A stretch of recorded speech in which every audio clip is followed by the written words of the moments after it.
Ya Bu? Nah, jadi yang kedua itu adalah adab sama Rasul. Tadi yang saya sampaikan, adab sama Rasul itu bukan cuman mengerjakan ibadah sesuai dengan sunnah Nabi. Bukan cuman itu. Kita biasanya cuman berfokus ke situ aja. Padahal adab sama Rasul yang paling utama adalah apa? Mengikuti sunnah Rasulnya secara keseluruhan. Dan tadi saya bilang, Nabi SAW itu sampai punya gelar Al-Amin, saking akhlaknya mulia. Nah sekarang berarti gimana dong? Mengikuti sunnah Rasulullah itu salah satu yang paling utama adalah kita harus punya akhlak kayak Nabi. Gitu. Kalau selama ini kita berfokusnya kepada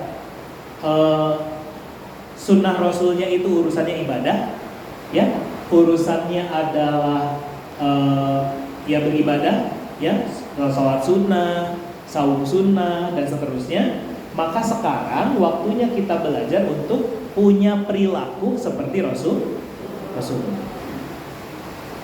Gitu. Ya, oke. Yang ketiga baru adab kepada sesama makhluk. Ya, yaitu berinteraksi dengan mereka sesuai dengan martabat yang mereka miliki. Karena masing-masing memiliki adab tersendiri. Oleh karena itu, ada adab tersendiri ketika berinteraksi dengan orang tua, dengan pengajar, dengan penguasa, dengan kerabat, dengan tetangga, teman, tamu, dan keluarga. Itu ada aturannya. Ya, ada aturannya. Gitu. Ya. Nah, ini Bu yang banyak orang suka lupa. Ya gimana mau ingat yang nomor 3, nomor 1 sama 2 aja kadang tidak dikerjakan. Ya, lanjutin. Begitu pula di setiap kondisi berlaku adab khusus. Ada adab khusus yang berlaku ketika makan, ketika minum, berkendara, masuk dan keluar rumah, safar, iqomah, tidur, berbincang, diam dan menyimak. Segalanya itu ada adabnya, ada aturannya. Ya, Bu, adab berkendaraan apa? Taunya baca doa aja. Ya, apalagi adab berkendaraan? Baca doa benar, apalagi?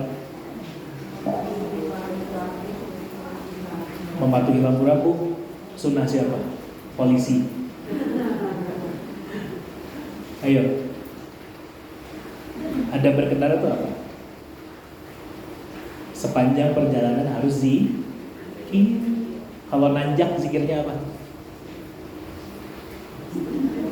Kalau mudun zikirnya apa?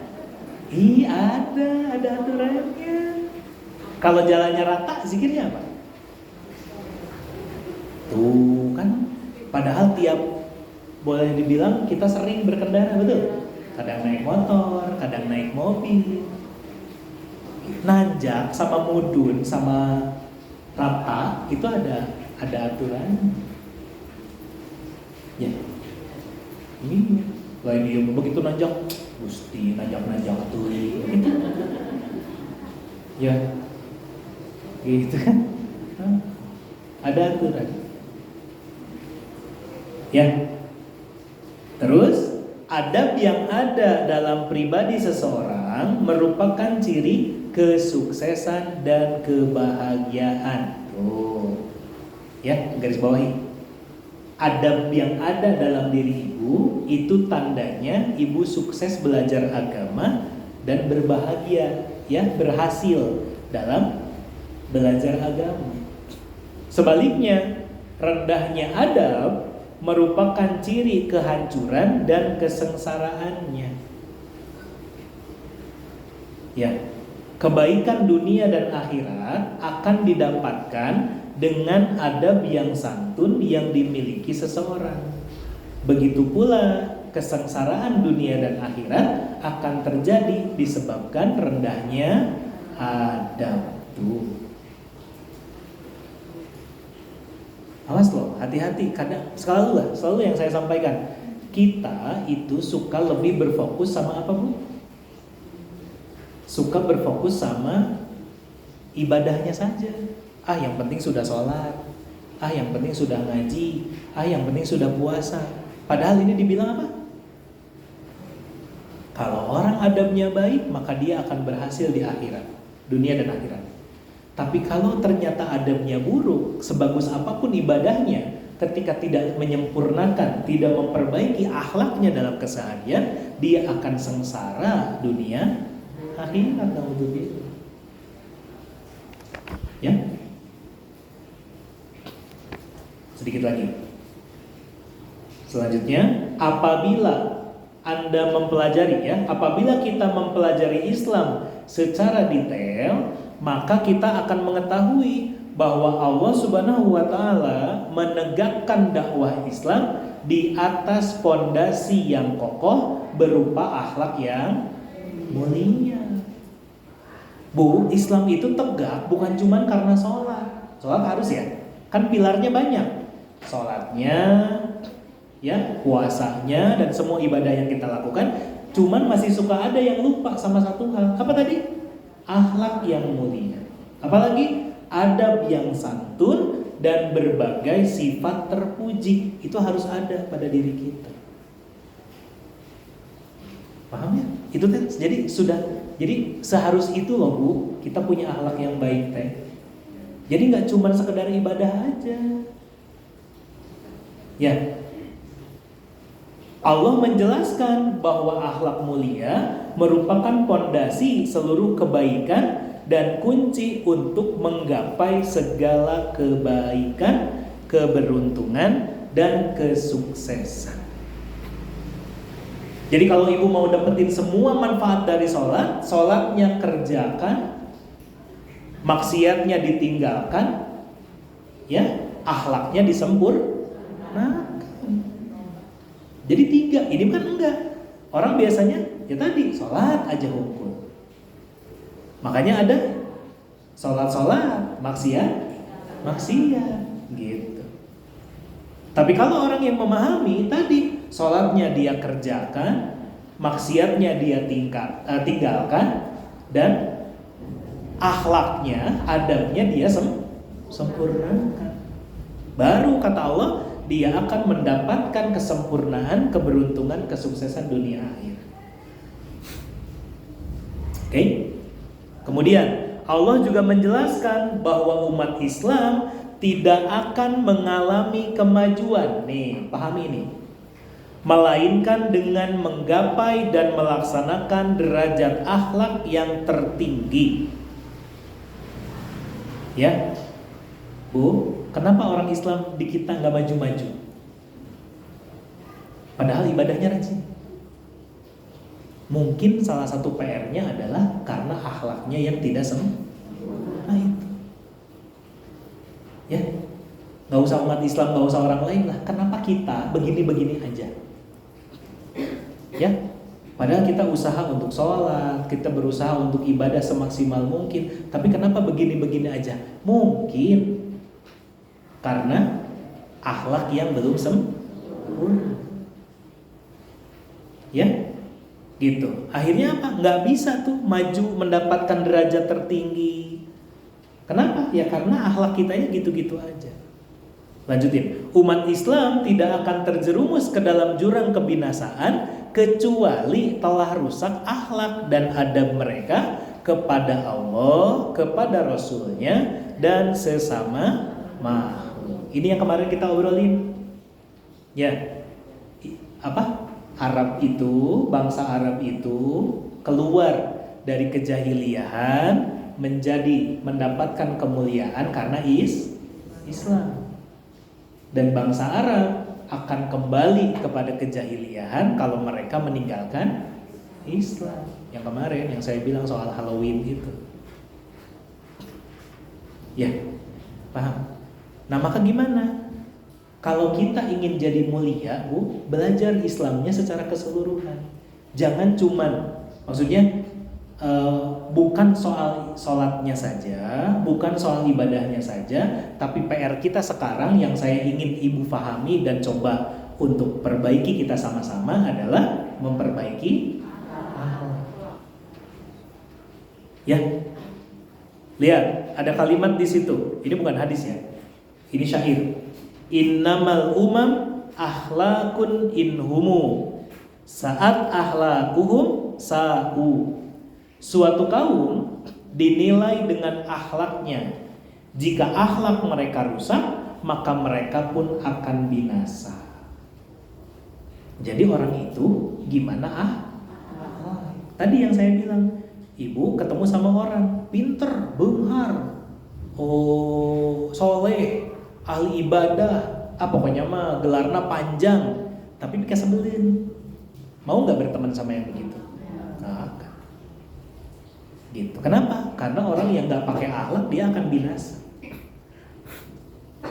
Ya, maka terakhir, oleh karena itu Islam menaruh perhatian ekstra dalam mendidik umat di atas akhlak dan adab yang mulia. Ya, begitu pula Al-Quran yang mulia dan sunnah Nabi SAW sangat memperhatikan hal tersebut. Bahkan para ulama menyusun kitab hadis telah menghususkan beberapa bab atau pasal dalam kitab mereka untuk menjelaskan berbagai adab dan adab tersebut. Ya, akhlak dan adab, di antara mereka ada yang menyusun kitab secara khusus, ya, membahas berbagai adab Islami dikarenakan hal tersebut sangat penting. Ya, penting di mana? Dalam kehidupan seorang muslim. Ya, siapa di sini yang punya kitabnya Imam Bukhari? Siapa yang punya kitab hadis di rumah? Ada? Siapa yang punya? Nah, Bu, Imam Bukhari itu selain nyusun kitab hadis, maka beliau nyusun kitab ini. Ini hadis juga, tapi khusus cuman buat adab. Kenapa Imam Bukhari menyusun kitab ini? Saking pentingnya belajar adab, sama Imam Bukhari dipisahin kitabnya, gitu maksudnya. Ya, nah maka udah segitu aja dulu. Ya, maka itu PR kita.